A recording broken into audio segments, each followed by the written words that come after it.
জামাত প্রতিপক্ষ হলে কি হয় এবার আমরা মাঠে হারে হারে টের পেয়েছি। আরও বলতে পারতাম, কিন্তু আমি জানি এক সময় আপনি কঠোর মানুষ, আমার মাইকটা বন্ধ করে দেবেন, সময় আর নষ্ট করতে চাই না। আজকের আলোচনায় রাষ্ট্রপতির ভাষণ, মাননীয় স্পিকার, আমার ভয় হয় কোন ভাষায় কথা বলবো।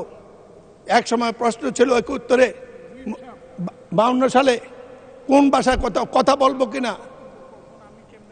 আজকে প্রশ্ন হয়েছে কথায় বলবো কিনা। এই সংসদের দাঁড়িয়ে ভয় হয়।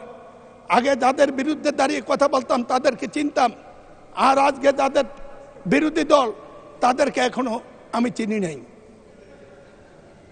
আমাদের নেতা তারেক রহমান বলেছিল কঠিন নির্বাচন, সেদিন অনেকে বুঝে নাই, আমি বুঝেছিলাম। পরে আমরা নির্বাচন করতে গিয়ে বুঝেছি কি কঠিন নির্বাচন পাশ করেছি।